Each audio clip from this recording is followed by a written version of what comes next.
إن الحمد لله نحمده ونستعينه ونستغفره ونعوذ بالله من شرور أنفسنا ومن سيئات أعمالنا من يهده الله فلا مضل له ومن يضلل فلا هادي له وأشهد أن لا إله إلا الله وحده لا شريك له وأشهد أن محمدًا عبده ورسوله أما بعد فإن خير الحديث كتاب الله وخير الهدي هدي محمد صلى الله عليه وسلم وشر الأمور محدثاتها وكل محدثة بدعة وكل بدعة ضلالة وكل ضلالة في النار. قال النبي صلى الله عليه وسلم لولا أن أشق على أمتي لأمرتهم بالسواك عند كل صلاة. پچھلے درس میں ہر نماز کے وقت وضو کرنے کے بارے میں اللہ کے نبی ہر نماز کے وقت وضو اور ہر نماز کے وقت میں مسواک کرنے کے بارے میں اللہ کے نبی صلی اللہ علیہ وسلم کی حدیث ہم نے دیکھی تھی. الفاظ حدیث کے ہیں لولا ان اشق علی امتی، اگر مجھے امت پر مشقت کا خوف نہیں ہوتا لأمرتهم بالسواک عند كل صلاة، تو میں انہیں ہر نماز کے وقت میں مسواک کرنے کا حکم دیتا. اس حدیث سے کیا بات معلوم ہوتی ہے؟ نمبر ایک، کون بتائے گا؟ پہلے تو اس حدیث کا ترجمہ کون بتائے گا؟ کیا حدیث ہے یہ؟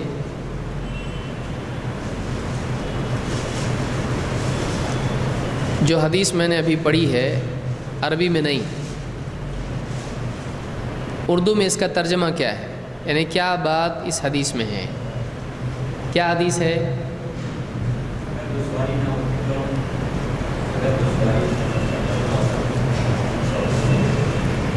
لولا ان اشق علی امتی. ہاں،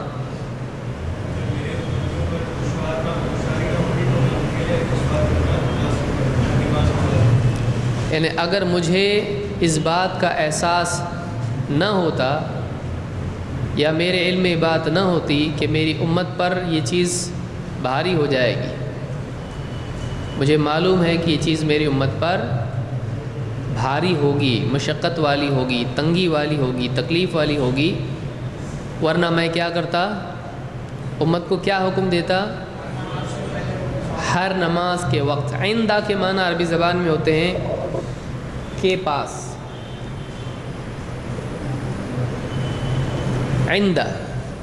عند البیت یعنی گھر کے پاس. عند الصلاۃ نماز کے قریب یعنی نماز سے پہلے. عند کل صلاۃ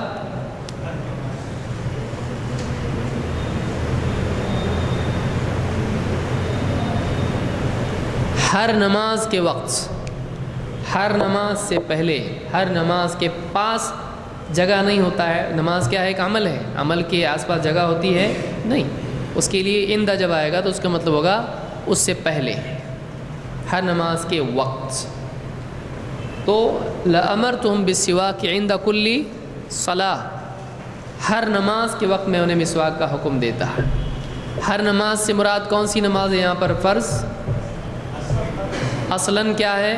فرض ہے، لیکن اس میں قید اس طرح کی کوئی نہیں ہے کہ ہر نماز کے وقت کیا کریں؟ وہ مسواک. تو اس سے معلوم کیا ہوا؟ نمبر ایک، پہلی چیز کیا سیکھی اس حدیث سے آپ نے؟ ہر نماز سے پہلے مسواک کرنا چاہیے. اب ہم نے اصول الحدیث میں یا اصول الفقہ میں ایک بات دیکھی تھی کہ احکام مختلف قسم کے ہوتے ہیں. کوئی لازمی ہوتا ہے، اس کو کیا کہتے ہیں؟ واجب. اور کوئی لازم تو نہیں ہوتا ہے لیکن اس کی فضیلت ہوتی ہے، تو اس کو کیا کہتے ہیں؟ مستحب. بہت سارے لوگ اس کو مستحب بولتے ہیں، مستحب نہیں ہے، وہ مستحب ہے. اور کوئی چیز جائز ہوتی ہے کہ یہ تو ثواب نہیں کیے تو گناہ نہیں. ایسی چیز کو کیا کہتے ہیں؟ کیا اس کو جائز کہہ سکتے ہیں؟ مباح کو جائز کہہ سکتے ہیں؟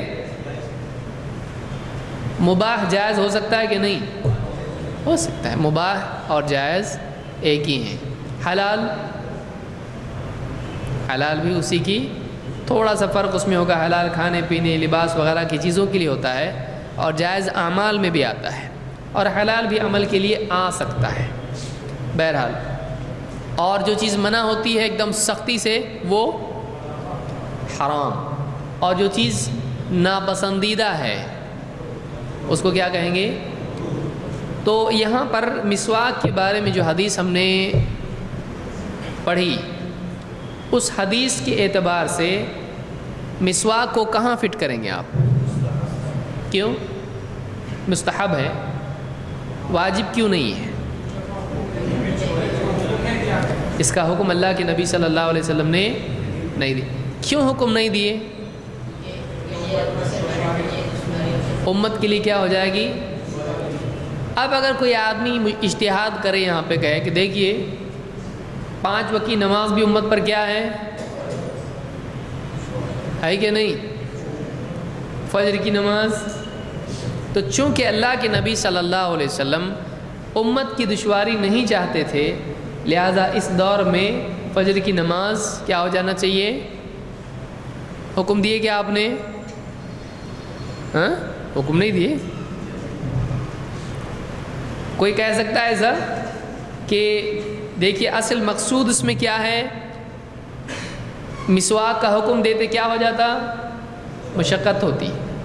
کیا فجر کی نماز دشوار ہے یا نہیں ہے عام لوگوں کے لیے؟ چلیے آپ اپنا نام نہیں لکھانا چاہتے اس میں.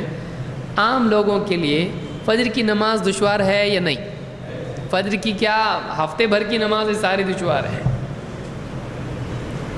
تو کیا اس بنیاد پر اس حدیث سے دلیل لیتے ہوئے اس کو بھی چھوڑ سکتے ہیں کہ وہ بھی غیر لازم ہے؟ کر سکتے ہیں ایسا؟ نہیں. کیوں؟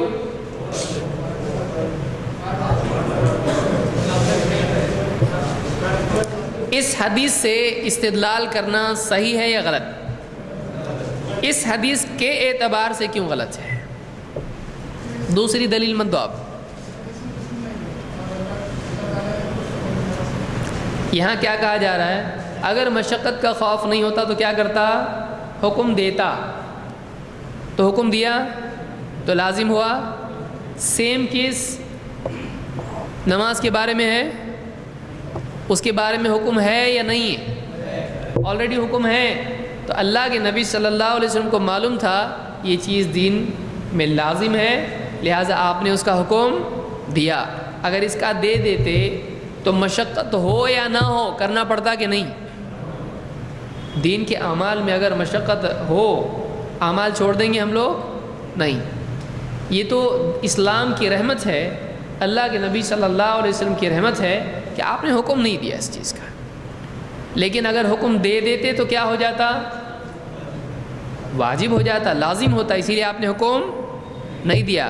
تو اب جن جن چیزوں کا حکم دیا ہے ہم ان کو کینسل کر سکتے ہیں؟ نہیں, کیونکہ اس میں مشقت ہو یا نہ ہو کرنا پڑے گا. ہم اجتہاد کر کے نہیں کہہ سکتے ہیں کہ مشقت ہے اس لیے وہ معاف ہو گیا. تو یہ بات ہم نے اس حدیث سے سیکھی. اس سے مسواک کی ہر نماز کے وقت میں تاکید معلوم ہوتی ہے. اور ایک پچھلی جو اس سے پہلے کی حدیث تھی اس سے معلوم ہوتا ہے کہ ہر وضو کے وقت میں بھی مسواک ہے. یعنی چاہے آپ وضو سے پہلے کریں یا آپ مثلا وضو آپ کا ہے اور اگلی نماز کا وقت آ گیا تو کیا آپ پھر سے مسواک کر سکتے ہیں؟ کر سکتے ہیں؟ کر سکتے ہیں, کیونکہ یہاں پر عند کل صلاۃ آ رہا ہے. اسی لیے ایک صحابی ہیں غالباً عبداللہ ابن زید ہیں, وہ مسواک کاتب کا قلم جہاں رہتا وہاں لگایا کرتے تھے. ابو داؤد کی روایت ہے. اور جب بھی نماز کے لیے لوگ اقامت ہوتی تھی وہ لے کے مسواک کرتے تھے اور پھر سے وہاں رکھ کے اللہ اکبر نماز میں شریک ہوتے. یعنی وضو کرتے تھے نہیں, باوضو ہوتے تھے, لیکن نماز کا جب وقت آ جاتا اور اقامت ہوتی تو فوراً مسواک کر کے نماز میں شریک ہوتے. معلوم ہوا کہ بغیر وضو کے بھی مسواک کی جا سکتی ہے. اب آگے بڑھتے ہیں. مسئلہ نمبر 4، ہر وضو کے لیے نیت ضروری ہے۔ نیت کیا ہے؟ ضروری، لازم۔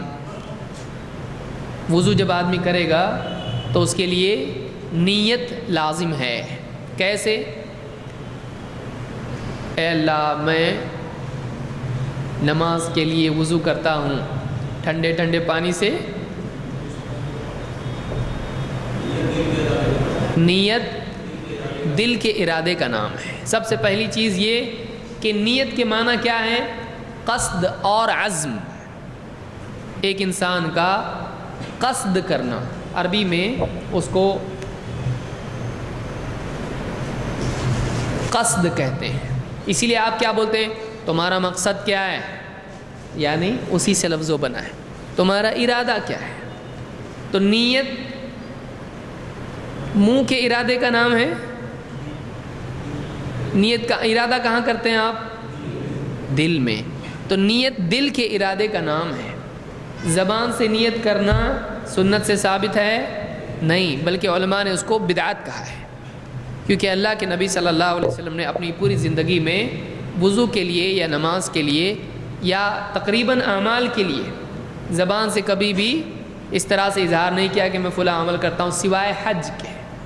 اس میں آپ لبیک حجتن و عمرتن اس طرح کے الفاظ آپ نے سکھائے ہیں، تو اس میں زبان سے ارادہ کیا جاتا ہے، وہ منصوص ہے، وہاں دلیل موجود ہے، اس پر باقی چیزوں کو قیاس کر سکتے ہیں نہیں۔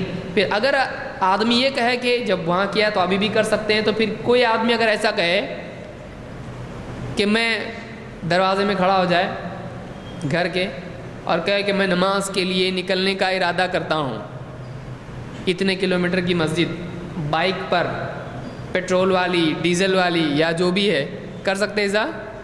نیت دل کے ارادے کا نام ہے۔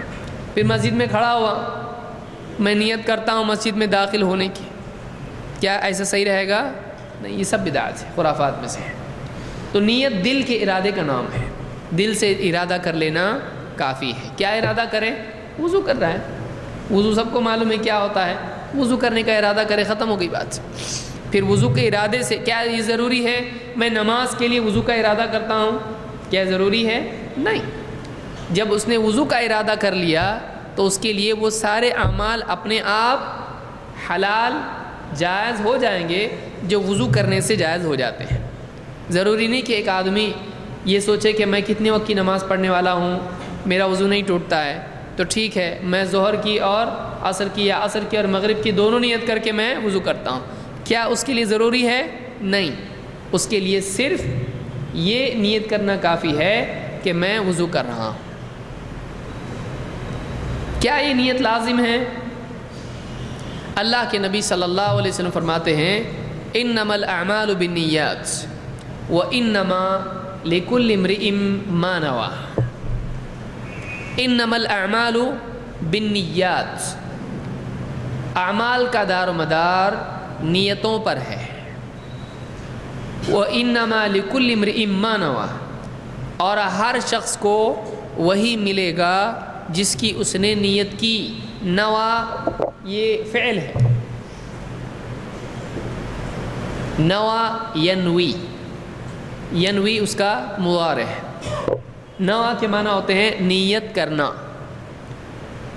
وَلِكُلِّ امْرِئٍ، لِكُلِّ ہر ایک کے لیے، امْرِئٍ شخص، ہر شخص کے لیے وہی ہے، ہر شخص وہی پائے گا، ہر شخص اتنے ہی کا حقدار ہے، ہر شخص کے اعمال نامے میں ثواب کے اعتبار سے وہی آئے گا، ہر ایک کے لیے اباحت کے اعتبار سے، گنجائش کے اعتبار سے وہی ملے گا جس کی ما نوا، جس کی اس نے کیا کی ہے؟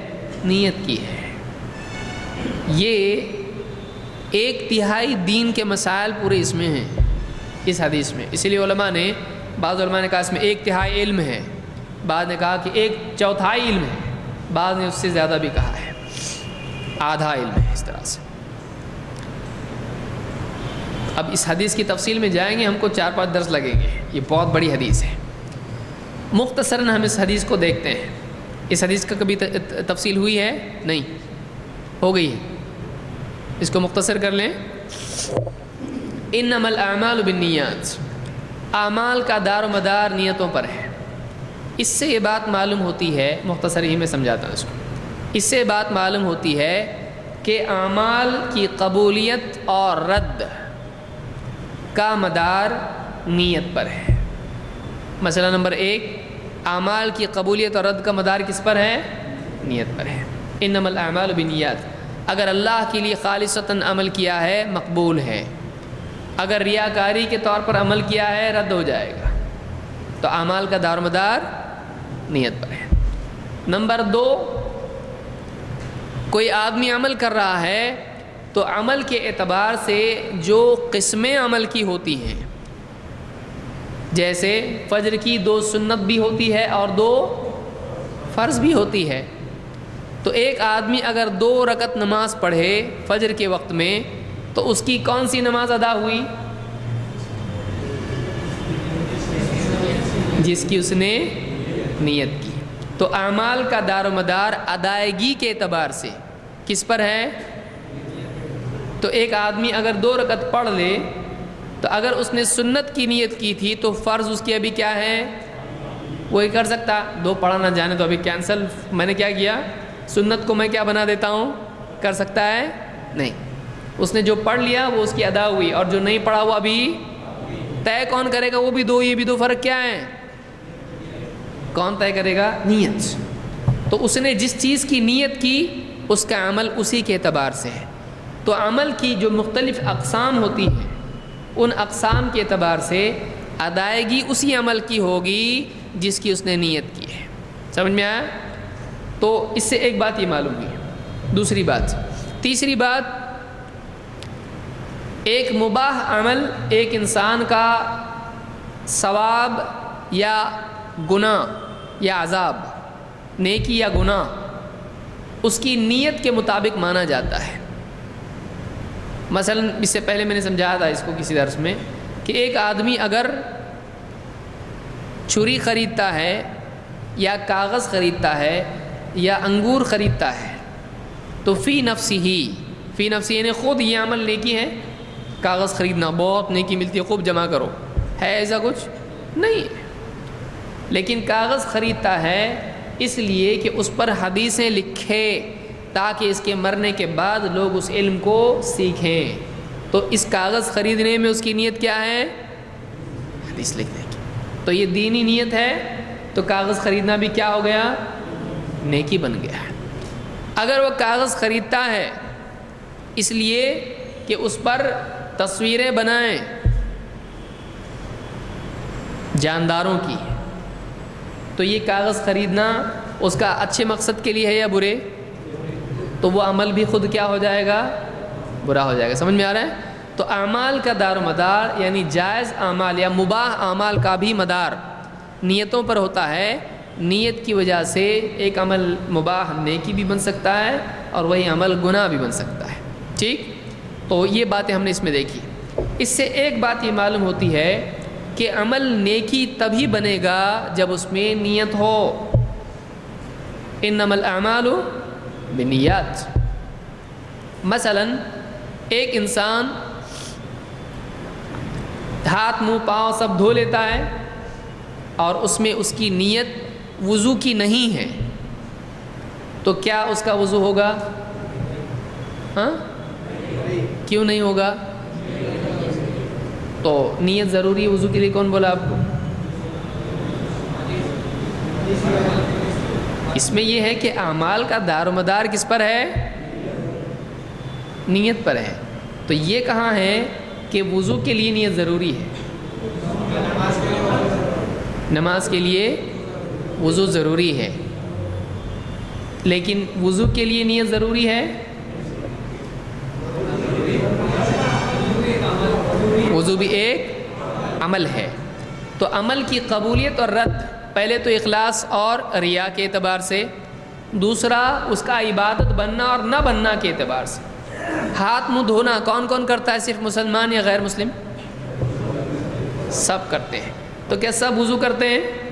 نہیں۔ تو ہاتھ منہ دھونا وضو بنتا ہے؟ نہیں، وہ صرف غسل ہے، دھونا ہے، وہ صرف دھونا ہے۔ دھونا وضو کب بنے گا؟ جب اس میں نیت ہوگی۔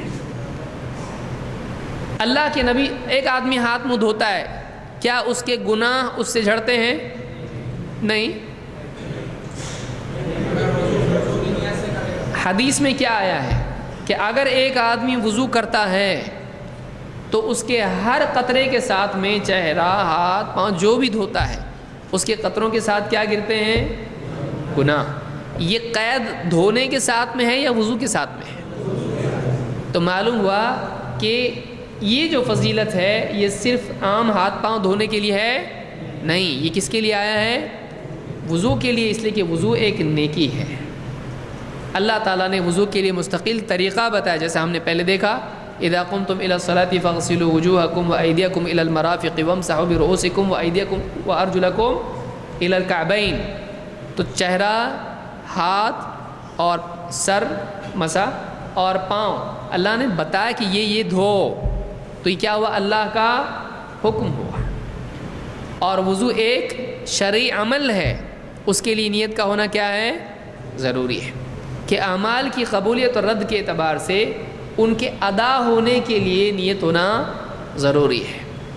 اگر یہاں نہیں تو پھر نماز کے لیے بھی نہیں، اور اگر نماز کے لیے ہے تو اس کے لیے بھی نیت کیا ہے؟ ضروری ہے۔ کوئی آدمی کہے گا کہ وضو تو بس نماز کا ذریعہ ہے، تو اس کے لیے نیت کی کیا ضرورت ہے؟ اصل نماز ہے، وضو اس کے لیے تیاری ہے، تو تیاری کے لیے نیت کی ضرورت نہیں ہوتی ہے۔ صحیح ہے؟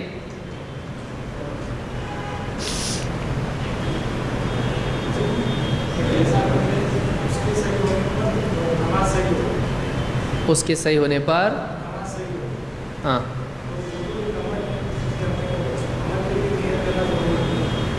وضو ایک عمل ہے جس کا طریقہ شریعت میں بتایا گیا کہ ایسے ایسے ایسے ایسے آپ کو وضو کرنا ہے، لہٰذا یہ ایک ایسا عمل ہے جس کا طریقہ بتایا گیا ہے۔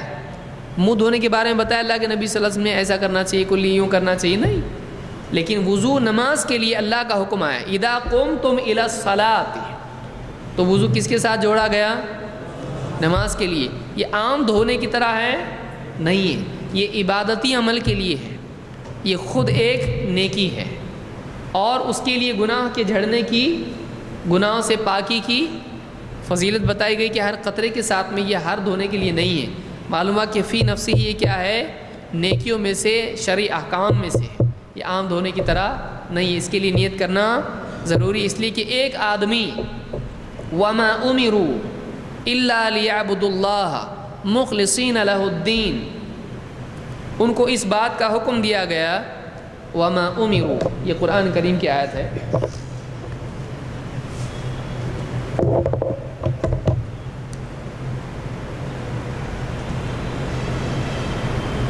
الا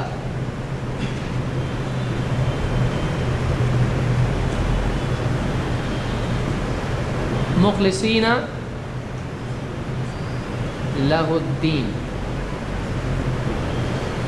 وما امروا، ان کو تو بس اسی کا حکم دیا گیا تھا۔ کس کا حکم دیا گیا تھا؟ الا لیعبدوا اللہ، کہ وہ اللہ کی عبادت کریں۔ کیسے؟ مخلصین لہ الدین، اپنے دین کو اس کے لیے خالص کرتے ہوئے۔ اس سے کیا سمجھ میں آیا آپ کی؟ اس سے نیت ملتی ہے آپ کو؟ نہیں۔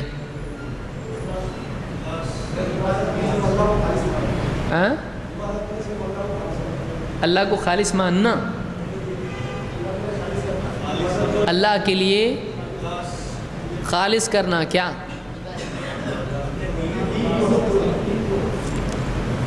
دین کے معنی یہاں پر کیا ہے؟ عمل۔ دین کے معنی کیا ہے؟ عمل ہے۔ تو ان کو اس بات کا حکم دیا گیا تھا کہ وہ اللہ کی عبادت کریں۔ صرف اللہ کی عبادت کر لینا کافی ہے؟ کیسے؟ مخلصین لہ الدین، اپنے دین کو اس کے لیے خالص کرتے ہوئے۔ معلوم ہے کہ عبادتی اعمال کے لیے قلب کی حالت بھی صحیح ہونا ضروری ہے، تو وہ عمل کس کے لیے ہونا چاہیے؟ اس کا نام کیا ہے؟ اخلاص۔ تو اخلاص نیت کو اللہ کے لیے خالص کرنے کا نام ہے۔ اخلاص ہوتا کہاں پر ہے؟ عمل میں یا نیت میں؟ بدن میں ہوتا ہے اخلاص، ہاتھ میں، پاؤں میں، سر میں، کہاں ہوتا ہے اخلاص؟ اخلاص آدمی کے دل میں یا اس کی نیت میں ہوتا ہے۔ تو اس سے جب اخلاص کا وجوب ثابت ہو گیا تو اخلاص سے اپنے آپ نیت کا وجوب ثابت ہو گیا۔ صحیح سمجھ میں آ رہا ہے؟ وجوب بولیں گے کیا وجود بول رہے ہیں، کیا بول رہے ہیں؟ وجوب کا مطلب واجب ہونا۔ جیسے نماز کا وجوب کیسے معلوم ہوا؟ قرآن کریم کی آیات سے، احادیث سے، کہ جس میں نماز کا حکم دیا گیا، اقیم الصلاۃ، اللہ نے کہا اقیم الصلاۃ لدلوک الشمس وغیرہ آیتیں ہیں۔ تو وجوب یعنی کسی چیز کا واجب ہونا۔ تو جب اس آیت سے کس چیز کا لازم ہونا معلوم ہو رہا ہے؟ اخلاص کا۔ اعمال میں کیا ہونا چاہیے؟ عبادت میں اخلاص۔ اخلاص کیا ہے؟ نیت کس کے لیے خالص کرنا؟ تو جب اخلاص لازم ہے تو اخلاص ہوتا کس چیز میں ہے؟ نیت میں ہوتا ہے۔ تو نیت بھی کیا ہو گئی؟ سمجھ میں آئی بات؟ تو جب کسی عمل کے لیے اخلاص لازم ہے تو اخلاص نیت میں ہوتا ہے، لہٰذا نیت بھی کیا ہے؟ تو اگر کوئی آدمی وضو کر رہا ہے نماز کے لیے، اس میں نیت نہیں کرتا ہے یا دکھاوے کے لیے وضو کر رہا ہے، تو کیا وہ قبول ہوگا؟ اور وہ عبادت ہے، یہ کیسے معلوم پڑا؟ ایک اللہ نے اس کا طریقہ بتلایا، وہ دین ہے، وہ دنیا ہے۔ وضو آپ دیکھیے جسم سے نجاست صاف کر دیتے ہیں، اس میں اور وضو میں فرق کیا ہے؟ احناف کے نزدیک وضو کے لیے نیت لازم نہیں ہے۔ اس کو میں اس کو سمجھا رہا ہوں، اس کی وجہ سے سمجھا رہا ہوں کہ کوئی آپ سے یہ کہہ سکتا ہے وضو کے لیے نیت لازم نہیں ہے، لیکن باقی تین امام کیا کہتے ہیں؟ امام الشافعی، امام مالک اور امام احمد، تینوں کے نزدیک وضو کے لیے نیت کیا ہے؟ لازم ہے، یا شرط اس کو آپ کہہ سکتے ہیں۔ بغیر نیت کے وضو ہوگا نہیں۔ لیکن عام حنفی کتابوں میں لکھا ہوا ہے کہ ایک آدمی پانی میں گر گیا یا بارش ہوئی پانی میں بھیگ گیا اور جو وضو کے اعضاء اس کے ہیں سب بھیگ گئے، تو اب وہ جا کے نماز پڑھ سکتا ہے، چاہے اس کی نیت وضو کی تھی ہو یا نہیں، کیونکہ وضو اس کا ہو گیا۔ تو یہ حنفیوں کے نزدیک مسئلہ ہے، ان کی اپنی تحقیق ہے جو بھی ہے، لیکن یہ صحیح ہے، ہمارے نزدیک یہ صحیح نہیں ہے۔ کیوں؟ اس لیے کہ وضو کو آپ دوسری چیزوں کے برابر کر سکتے نہیں۔ وضو ایک عبادتی عمل ہے، اس کے صحیح ہونے نہ ہونے پر نماز موقوف ہے، اور اس کا مستقل طریقہ بتایا گیا ہے، اس عمل پر اس کے قطروں کے ساتھ گناہوں کا جھڑنا بتایا گیا ہے۔ تو وہ کیا ہے؟ ایک مستقل شرعی عمل ہے، اس کے لیے نیت ہونا ضروری ہے۔ شرعی اعمال کے لیے نیت ہونا چاہیے کہ نہیں؟ ہونا چاہیے، تبھی وہ جا کے شرعی ہوگا، ورنہ عادت کو عبادت سے، دین کو دنیا سے الگ کرنے والی چیز کیا ہے؟ نیت۔ نیت سے ایک عادت بھی کیا بن جاتی ہے؟ عبادت بن جاتی ہے۔ تو کیا اس کا حکم شریعت میں ہے وضو کرنے کا؟ تو خود وہ حکم ہے اللہ کی طرف سے، شرعی اعمال میں سے اس کے لیے نیت ہونا ضروری ہے، اس کے لیے نیت ہونا ضروری ہے۔ انما الاعمال بالنیات، اعمال کا دار و مدار نیتوں پر ہے۔ یہاں پر اعمال کا دار و مدار نیتوں پر ہے۔ یہاں پر اللہ کے نبی صلی اللہ علیہ وسلم نے دونوں کو جمع استعمال کیا ہے۔ اعمال کا دار و مدار، عمل کی جمع اعمال، نیت کی جمع۔ تو جمع کیوں آ رہے؟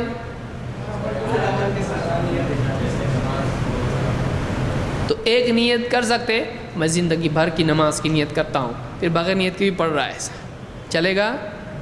میں زندگی بھر 5 وقت کی پڑھوں گا، ایک بار ہی کر لے رہا، فجر، ظہر، عصر، مغرب، عشاء، خلاص، اب جب بھی آتا بغیر نیت کے پڑھتا، چلے گا؟ ایسا نہیں چلے گا۔ ہر عمل کے لیے کیا کرنا پڑے گا؟ مستقل نیت کرنی پڑے گی۔ فجر کے لیے فجر کی، ظہر کے لیے ظہر کی، عصر کے لیے عصر کی، مغرب کے لیے مغرب کی، عشاء کے لیے عشاء کی۔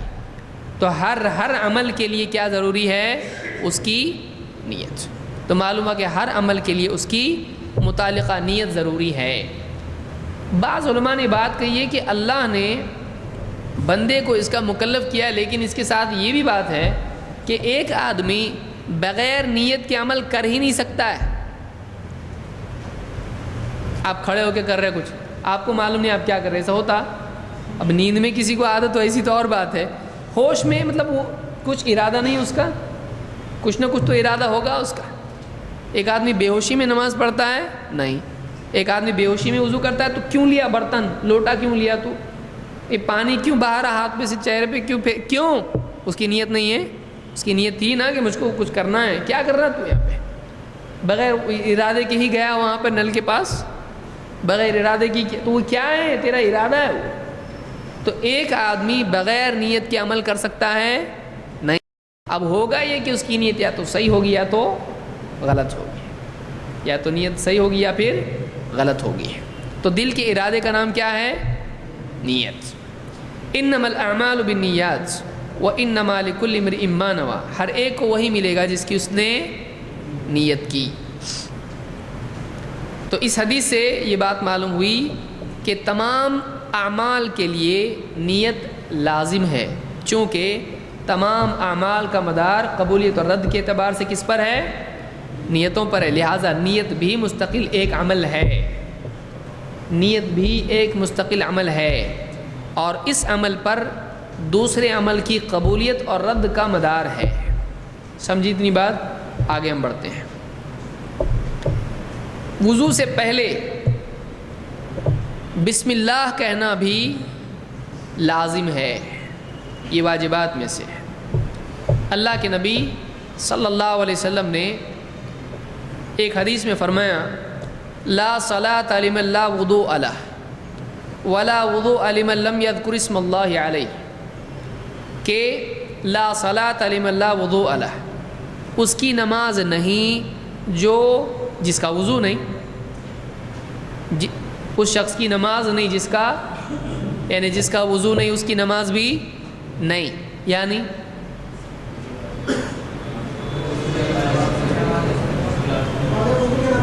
بغیر وضو کی نماز نہیں ہوتی۔ اگر کوئی بغیر وضو کے پڑھ لے تو اللہ غفور رحیم ہے بول کے پڑھا تو ہوگی، اور وضو ٹوٹ گیا اس کا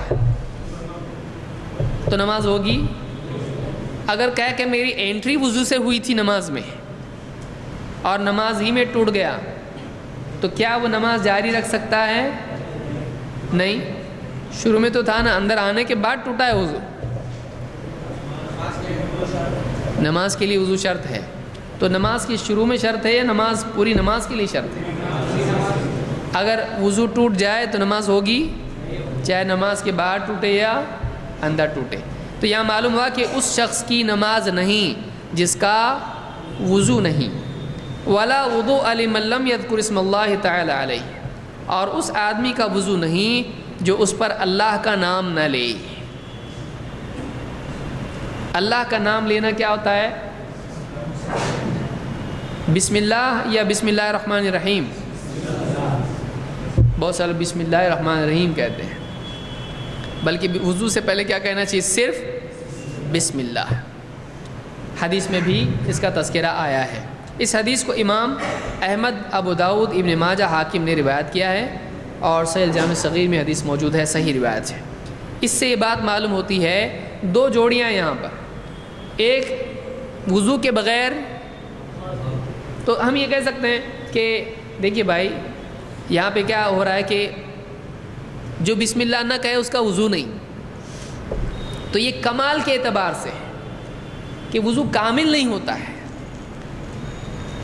کیا ہے صحیح ہے؟ یا یہاں پر نفی ہے کہ نہیں ہے؟ نفی کا مطلب تھوڑا دیکھیں گے،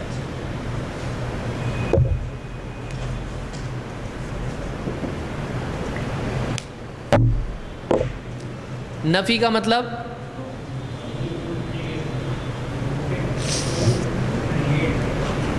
نیگیٹ، اور نیگیٹ کا مطلب نفی۔ نفی کے معنی کیا ہے؟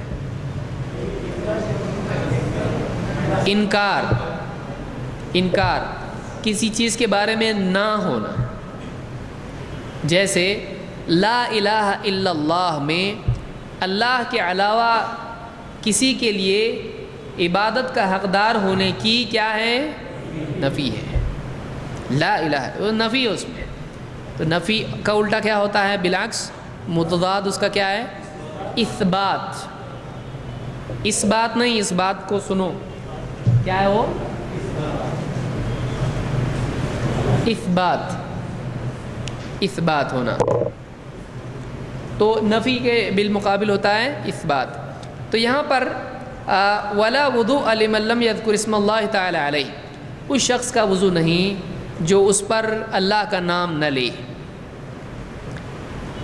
تو کوئی اگر یہ کہے کہ اس میں وضو کے کمال کی بات ہے، کیا نفی کمال کے لیے ہو سکتی ہے یا وجود کا انکار ہوتا ہے؟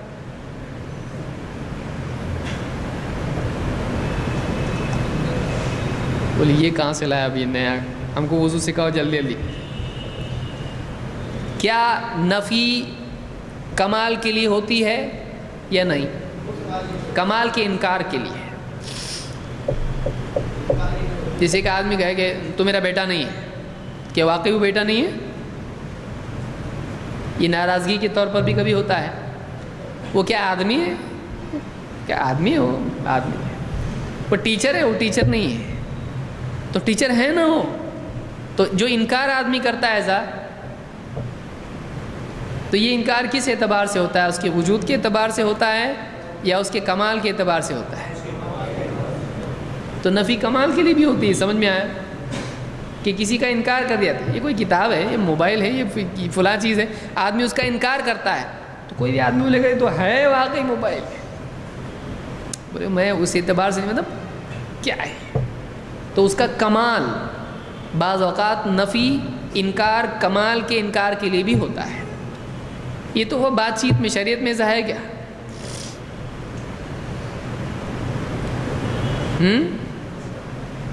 حدیثوں میں نہیں آتا واللہ لا یؤمن، واللہ لا یؤمن، واللہ لا یؤمن، اللہ کی قسم وہ مومن نہیں ہے. ایسی کئی حدیثیں ہیں.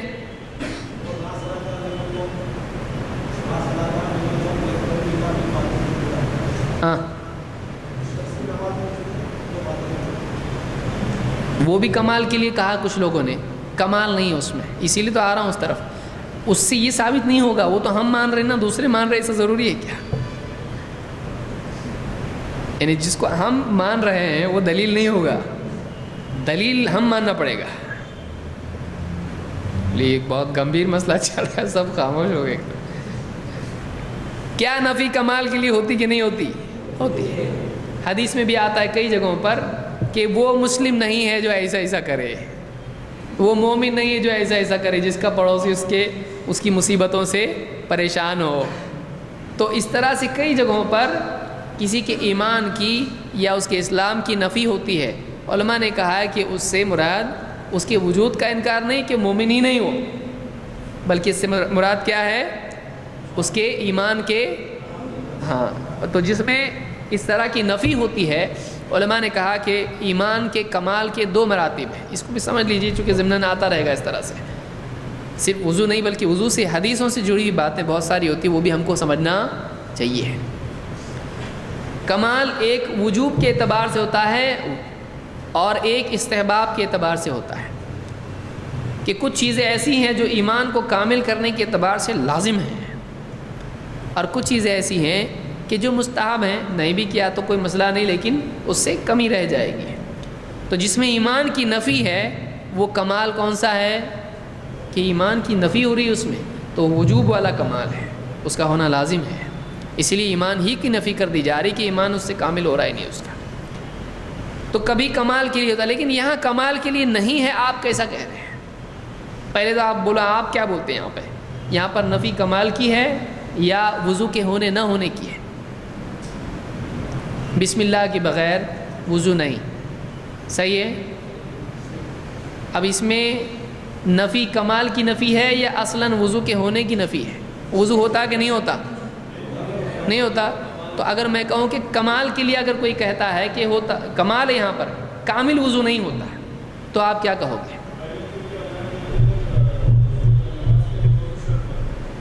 صحیح. پہلا حصہ اس کا کیا ہے؟ حدیث کہاں؟ میرا نہیں، مجھ کو دیکھ رہے سب لوگ. دیکھیے 2 جملے اس میں. پہلا جملہ کیا ہے؟ اس کی نماز نہیں جس کا. تو کوئی کہے کہ بھائی وضو نہیں ہو تو نماز کامل نہیں ہوتی ہے. بغیر وضو کی بھی نماز ہو جاتی ہے لیکن پرفیکٹ نہیں ہوتی. ایک دم ہو جاتی، پاسنگ ہو جاتی، لیکن پرفیکٹ نہیں ہوتی ہے. کیا ایسا ہی ہے؟ نہیں، نماز ہوتی ہی ادا ہوئی. اگر کوئی بغیر وضو کے پڑھ لے تو امام صاحب کیا بولیں گے؟ ٹھیک ہے ہو گیا، آئندہ سے تھوڑا اچھے سے پڑھتے جاؤ. بولیں گے ایسا؟ یا واپس پڑھنے لگائیں گے؟ واپس کیوں پڑھنے لگائے؟ تو پہلے جملے میں جو نفی کی جا رہی کون سی ہے؟ نہیں ہوتا. اسی کے ساتھ دوسری بات بتائی جا رہی ہے، اور ولا وضوء لمن لم یذکر اسم اللہ تعالی علیہ، اور اس کا وضو نہیں جو اس پر اللہ کا نام نہ لے. تو اچانک واجب سے، لازم سے مستحب کی طرف اس طرح سے انتقال ہونا صحیح ہے؟ ایسا نہیں ہوگا کہ آپ دونوں چیزیں بیان کریں، اس کی نماز نہیں جس کا وضو نہیں، اور اس کا وضو نہیں جو اس پر اللہ کا نام نہ لے. تو یہ واجب ایسا بتا رہے ہیں آپ کی لازم ہے، اس کے بغیر یہ نہیں، اس کے بغیر یہ نہیں. سمجھ میں آیا؟ تو یہاں پر اس حدیث سے بات معلوم ہوئی کہ وضو کے پہلے بولنا، کیا بولنا؟ بسم اللہ. لم یذکر اسم اللہ علیہ، کہ اللہ کا نام اس پر لینا. جیسے بچے سے آپ نے کہا یا غلام سم اللہ، اے بچے کھاتے وقت میں کیا کر؟ سم اللہ، اللہ کا نام لے. اللہ کا نام لے سے مراد کیا ہوتا ہے؟ بسم اللہ کہنا. 2 چیزیں ہیں، ایک ہے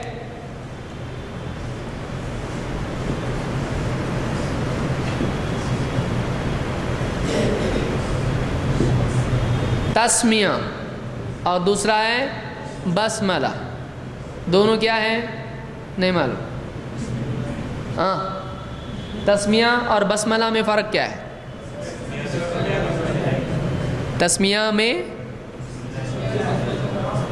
بسم اللہ آتا ہے اس میں، اور اس میں بسم اللہ نہیں آتا. اس میں کیا آتا ہے؟ بسم اللہ الرحمن الرحیم. اس کو بسملہ کہتے ہیں، لیکن تسمیہ میں کیا ہوتا ہے؟ بسم اللہ بس.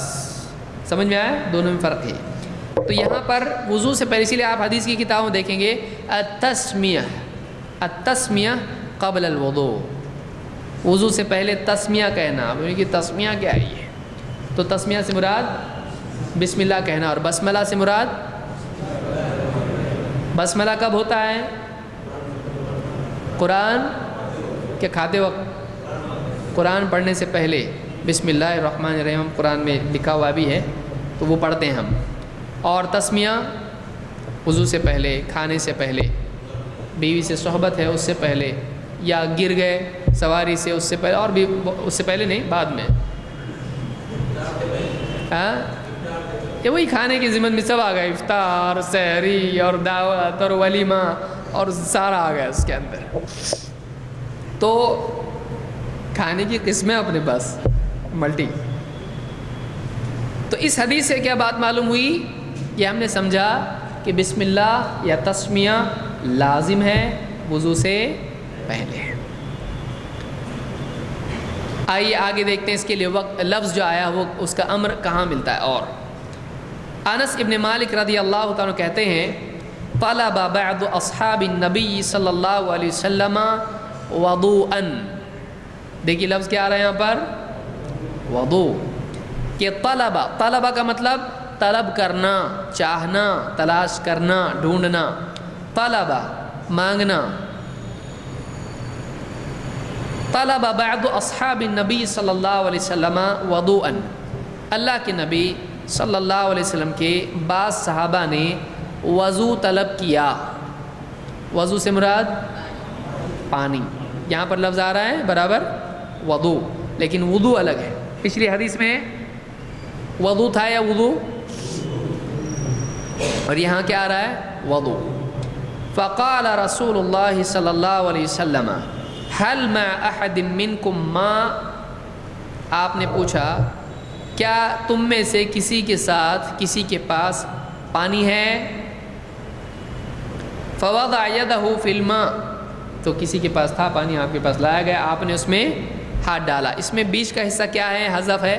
صحیح ہے.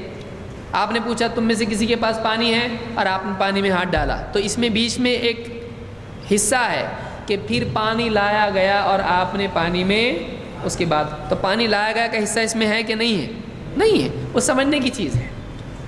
لہٰذا راوی بعض اوقات کچھ حصوں کو حدیث کے چھوڑ دیتے ہیں، وہ کسی دوسری سند سے دوسری روایت میں حصے مل جاتے ہیں، سب کو ملا کر دیکھنا پڑتا ہے، تب جا کے پوری حدیث سمجھ میں آتی ہے. تو فوضع یدہ فی الماء، آپ نے اپنا ہاتھ کہاں ڈال دیا؟ جو پانی لایا گیا، کسی کے پاس پانی تھا، اس کا اپنا پانی تھا، آپ نے اس میں ہاتھ ڈال دیا ہے. وَيَقُول، اور آپ یوں کہنے لگے، تَوَضَّؤْا بسم اللہ، اللہ کے نام سے وضو کرو. یعنی وضو کیسا کرو؟ بسم اللہ، اللہ کا نام لے کر وضو کرو. اس سے بھی معلوم ہوا کہ وضو سے پہلے کیا کہنا چاہیے؟ بسم اللہ.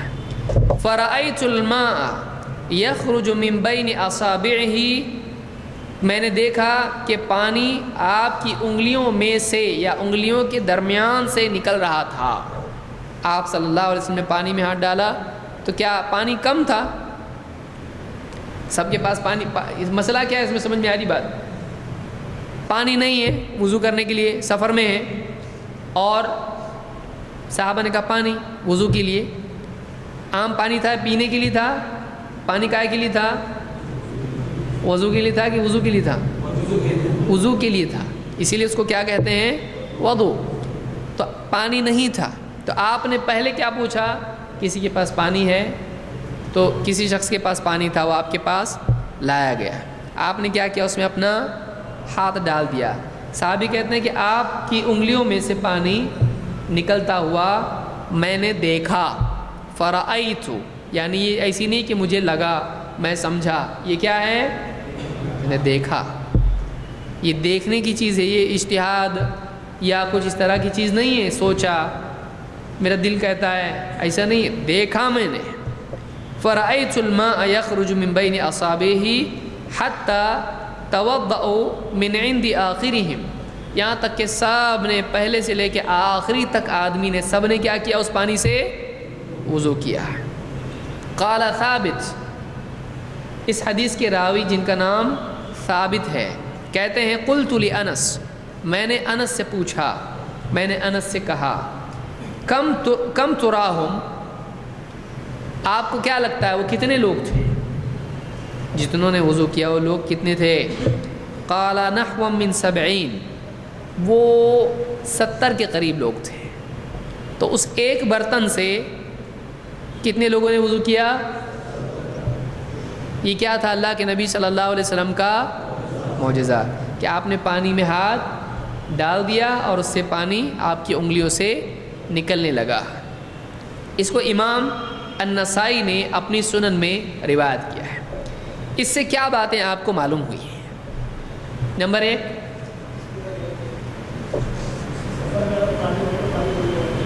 سفر میں اگر پانی نہ ہو تو پانی سے وضو کرنا چاہیے.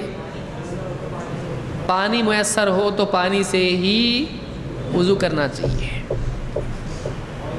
یعنی پانی سے وضو کیا جاتا ہے. 2، بسم اللہ، وضو سے پہلے کیا کہنا چاہیے؟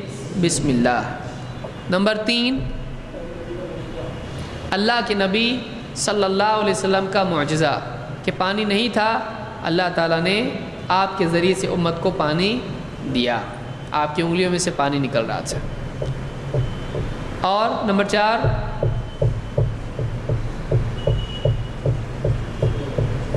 بس 70 لوگوں نے وضو کیا، بالکل 70 لوگوں نے وضو کیا. اور یعنی تھوڑی چیز بھی کافی زیادہ لوگوں کے لیے ہو گئی. ہاں وہ ہو گیا نمبر 2 پہ میرے خیال سے، وضو کے شروعات میں کہنا چاہیے، یعنی وضو سے قبل بسم اللہ کہنا چاہیے. بسم اللہ بولنے سے بسم اللہ کی برکت. یہاں بسم اللہ سبب ہے پانی بڑھنے کے لیے نہیں، آپ نے لوگوں کو وضو کرنے کے لیے بسم اللہ کہا، توضؤ بسم اللہ، اللہ کا نام لے کر کیا کرو، وضو کرو۔ تو آپ نے ہاتھ ڈالا تو ہاتھ ڈالنے سے اللہ کی طرف سے اس میں پانی بڑھنے لگا۔ آپ نے بسم اللہ کہنے کا کیا دیا حکم، اس سے کیا معلوم ہوا یہ واجب ہے۔ اور بعض لوگ کہتے ہیں کہ پانی میں ہاتھ ڈالنے سے پانی کیا ہو جاتا ہے، مکروہ ہو جاتا ہے، اس سے وضو نہیں کرنا چاہیے۔ یہاں کیا ہو رہا ہے، کوئی کہہ سکتا ہے یہ نبی کا ہاتھ ہے، تمہارا ہاتھ تھوڑی ہے، تو ہم کہیں گے خاص کرنے کی نبی کے ساتھ دلیل ہے نہیں ہے۔ آپ نے نہیں کہا کہ میرے ساتھ خاص ہے، کیونکہ ہم نے اصول فقہ میں دیکھا تھا کہ کوئی چیز خاص کب ہوگی، جب تو پھر کوئی بھی چیز کے لیے خاص کر دیں گے، نبی کے ساتھ میں نہیں کر سکتے۔ ہم پھر یہ کہیں گے وہ صحابہ کے ساتھ خاص تھا، تو کوئی بھی چیز آدمی کسی کے ساتھ خاص کر سکتا ہے جب تک کہ اس کی دلیل نہ ہو، نہیں کر سکتا ہے۔ تو یہاں معلوم ہوا کہ وضو پانی کے لیے وضو کے پانی میں آپ نے ہاتھ ڈالا تو اس میں کوئی حرج نہیں ہے۔ پھر سارے لوگوں نے ایک ہی برتن میں وضو کیا، بظاہر حدیث سے یہ ہے کہ اسی برتن سے وضو کیا، الگ کا ذکر نہیں ہے، لہٰذا ہو سکتا ہے اسی سے وضو کیا ہو، تو ایک برتن سے کئی لوگ وضو کر سکتے ہیں۔ اور وضو سے پہلے صرف کیا کہنا چاہیے، بسم اللہ، بسم اللہ الرحمن الرحیم، الحمدللہ رب العالمین والصلاۃ والسلام علی سید المرسلین نبینا محمد وعلی آلہ وصحبہ اجمعین۔ نماز ہو جائے گی تب تک بسم اللہ۔ تو یہ ساری چیزیں اس حدیث سے۔ ہاں اور کچھ ہے کسی کے پاس؟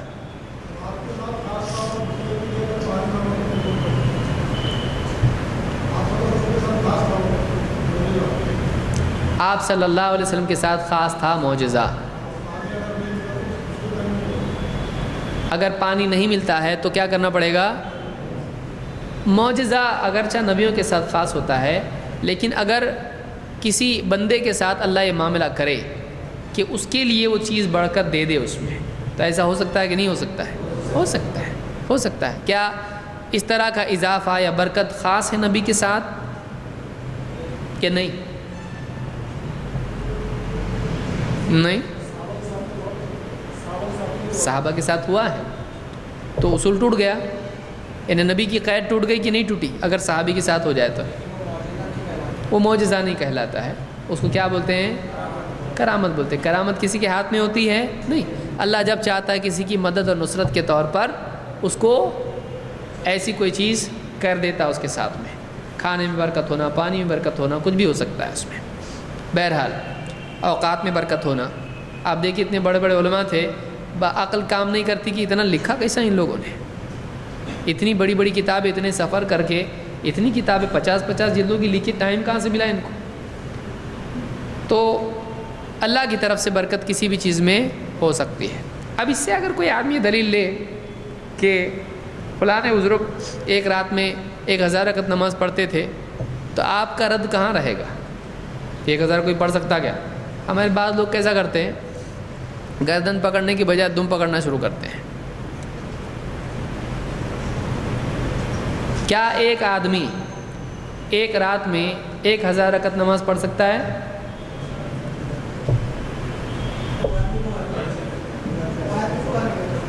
وہ آدمی کو معلوم ہوگا۔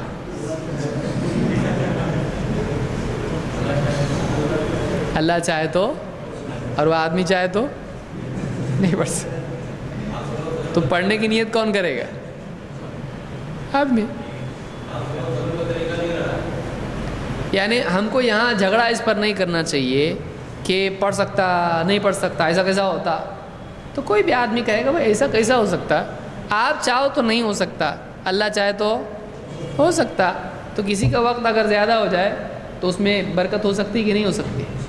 تو اس اعتبار سے آپ اس کو رد کر سکتے نہیں، پڑھا نہیں پڑھا اس کی مرضی، اگر اللہ چاہے تو اس میں برکت ہوئی، کوئی کہہ سکتا ہے، اس کو آپ رد نہیں کر پاؤ گے۔ ہو سکتا ہے واقعہ سرے سے جھوٹا ہو، لیکن اس کو اس اعتبار سے پکڑنا کہ ایسا نہیں ہو سکتا، اتنے منٹ ہے اور اتنا یہ ہے سیکنڈ ہے، یوں کرتے بیٹھیں گے اگر آپ، تو کہے گا ٹھیک ہے معراج کی رات کا بتاؤ ہم کو کیا کیا کی اللہ کے نبی صلی اللہ علیہ وسلم نے، ہو سکتا ایک رات میں اتنا ہوتا آسمان میں جا کے آ سکتے. اب کیا بولیں گے آپ؟ اللہ چاہے تو ہو سکتا ہے. سلیمان علیہ السلام ایک رات میں جا کے اپنی سارے بیویوں سے انہوں نے تعلق قائم کیا. ایک رات میں ہو سکتا؟ نہیں ہو سکتا ہے. تو اوقات جو ہیں اس طرح سے اللہ چاہے تو کسی وقت میں برکت دے سکتا ہے, زیادتی دے سکتا ہے. یہاں اگر آپ, یہ گرے ایریا ہے ایک دم, نبی کے ضمن میں وہ دوسرے کو بھی گھسیٹنے کی کوشش کر رہا ہے. اگر آپ یہاں پر رد کرنے کی کوشش کرو گے, کیا کہے گا فوراً؟ اللہ چاہے تو کر سکتا ہے. آپ وہاں اس کو نہیں پکڑیں. آپ کیا بولیں گے؟ ایک رات میں ہمارے نبی صلی اللہ علیہ وسلم کی سنت کیا ہے؟ واقعی وہ اللہ والا ہوگا تو کیا کرے گا؟ کس کے طریقے پہ چلے گا؟ تو اللہ کے نبی صلی اللہ علیہ وسلم ایک رات میں کتنی پڑھتے تھے؟ 11 کے 12 11 رکعت پڑھتے تھے. یہ 1000 کیوں پڑھتے تھے؟ سنت کیا ہے؟ تو واقعی اللہ والے تھے تو پھر 1000 کیوں پڑھ رہی ہے؟ اور کتنی پڑھنا چاہیے؟ کیونکہ اللہ کا ولی بننے کے لیے کیا ضروری ہے؟ اتباع. تو یہ ایسا کیسا کرتے تھے؟ تو افضل کیا ہے؟ تو اگر یہ کہتا ہے کہ نہیں ٹھیک ہے وہ پڑھتے تھے, اپنا جائز ہے کہ حرام ہے, ہم کہیں گے افضلیت پہ آپ ترغیب میں بتا رہے کیوں؟ ترغیب میں آپ کو کیا بتانا چاہیے؟ نبی کا طریقہ یا ان کا 1000 یا نبی کی 11؟ افضل کیا ہے؟ تو آپ اس کی ترغیب دو, اس کی مت دو. آپ کیا کہو گے یہاں پہ؟ نبی کی 11 افضل ہے کہ ان کی 1000؟ ظاہر بات ہے جواب کیا بولے گا وہ؟ نبی صلی اللہ علیہ وسلم کی 11. تو آپ کو اس کی ترغیب دو نا, اس کی کیوں دے رہے آپ ترغیب؟ وہ بہت بھاری ہے. کیا اس میں بھاری پن کیا ہے؟ بھاری کون سا ہے؟ مضبوط اور ایک دم اچھی چیز کیا ہے؟ عمدہ کیا ہے؟ نبی کا طریقہ. تو اس کی ترغیب دے رہے کیوں آپ؟ ترغیب آپ کس کی دو؟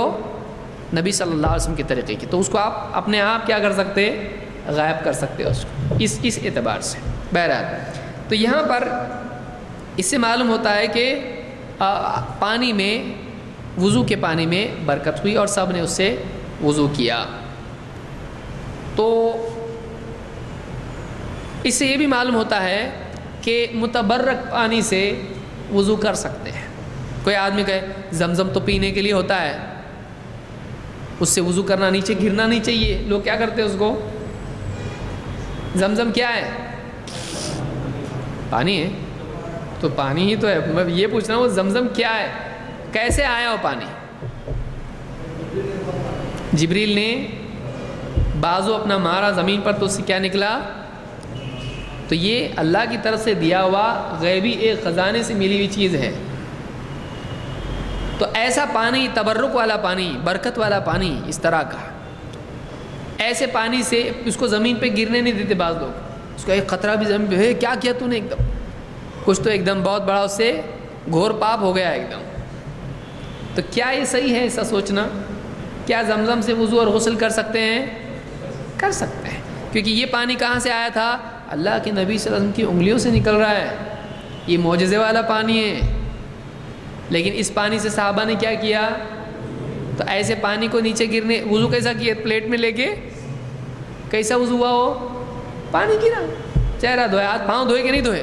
پاؤں نہیں لگنا چاہیے. کچھ لوگ مدینے کی کھجوریں لاتے, اس کے بیج نیچے نہیں گرنا چاہیے.